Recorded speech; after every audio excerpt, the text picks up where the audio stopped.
सृष्टि बचपन से ही दिखने में सुंदर नहीं थी, लेकिन अमीर बाप की बेटी सृष्टि पर उसकी माँ जान छिड़कती। मेरी बेटी कितनी प्यारी है, भगवान सबको सृष्टि जैसी बेटी दे। सृष्टि धीरे धीरे बड़ी होती है। एक दिन सृष्टि की सहेली कहती है, तू दिखने में कितनी अजीब सी है, लेकिन मैं जानती हूँ हम सब में सबसे अच्छी शादी तो तेरी ही होगी। तेरे पापा अमीर जो है।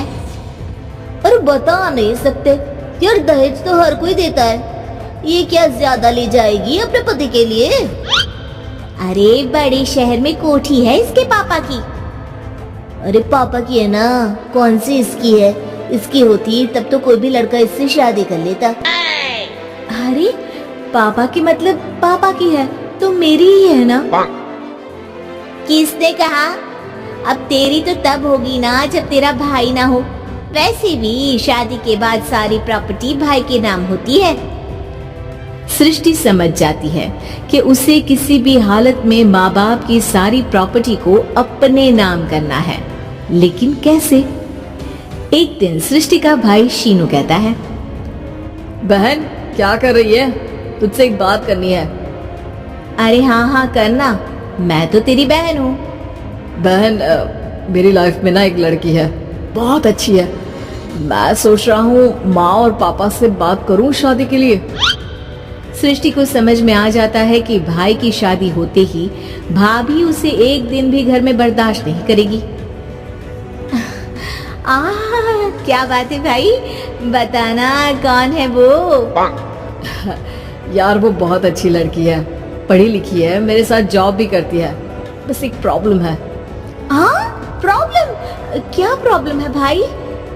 यार वो शादीशुदा है, लेकिन उसके पति ने उसे सिर्फ इसलिए छोड़ दिया क्योंकि उसके माँ बाप दहेज नहीं दे पाए। सृष्टि ये सुनकर न जाने क्यों खुश हो जाती है। अरे भाई तो क्या हुआ, लड़की तुझे तो पसंद है ना? शीनू को लगता है कि बहन उसे समझ रही है। वो इस बात से अनजान होता है कि उसकी बहन की मंशा पूरा घर हड़पने की है।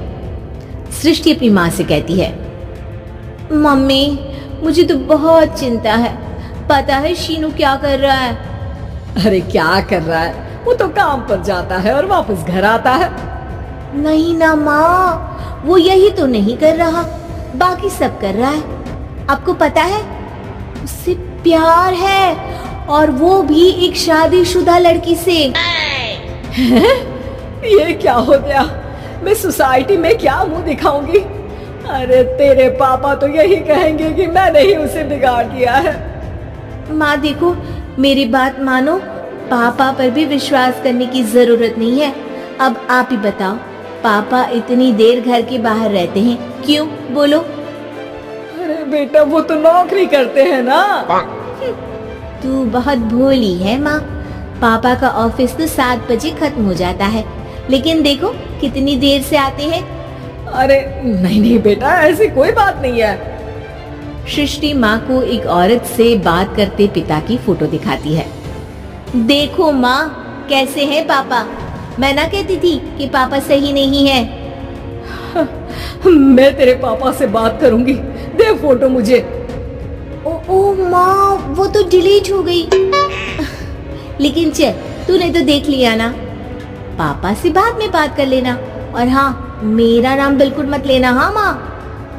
अब क्या था, सृष्टि के माँ और पिता के बीच झगड़ा होना शुरू हो जाता है। सृष्टि के मन में क्या चल रहा था कोई नहीं जानता था। एक दिन माँ, सृष्टि के लिए एक लड़का देखा है, वो लोग शाम को उसे देखने आने वाले हैं। और हाँ माँ, एक खुशखबरी, मैं और पापा मिलकर एक नया बिजनेस ट्राई कर रहे हैं। शाम को लड़का आता है, सांवले रंग का। सृष्टि को तो बिल्कुल भी पसंद नहीं आता। लड़की की माँ कहती है, लड़की का चेहरा तो कोई खास नहीं, लेकिन अगर मेरे बेटे को आप लोग सेटल कर दें तो मैं उसकी शादी आपकी बेटी से करवा दूं। सृष्टि को लड़का बिल्कुल पसंद नहीं था। उसे भाई पर गुस्सा आ जाता है। लड़के वालों के जाने के बाद कहती है, माँ देखा शीनू मेरे लिए कैसा लड़का लेकर आया, न दिखाने लायक न सुनने लायक, सेटल भी नहीं, वो भी हम करे।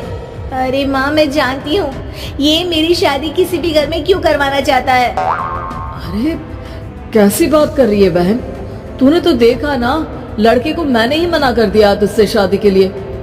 जिसने लड़का बताया था उसने उसकी बहुत तारीफ की थी। बात आई गई हो जाती है, लेकिन सृष्टि का मन शांत नहीं होता। क्या करूँ, कुछ समझ में नहीं आ रहा। मेरी शादी हो गई तो ये लोग पूरी प्रॉपर्टी शीनू के नाम कर देंगे। मेरे हाथ तो कुछ लगेगा ही नहीं। तभी सृष्टि को आइडिया आता है। वो किसी वकील को फोन करती है। जी देखिए, अगर आपके मम्मी पापा का तलाक हो जाता है तो आपके पिता की आधी प्रॉपर्टी आपकी माँ के नाम हो जाएगी, फिर उसे वो किसी को भी दे सकती है। सृष्टि अब माँ को बेटे के खिलाफ भरती है। माँ, शीनू पर नजर रखा करो। वो जिस लड़के के प्यार में है ना, वो शादीशुदा है।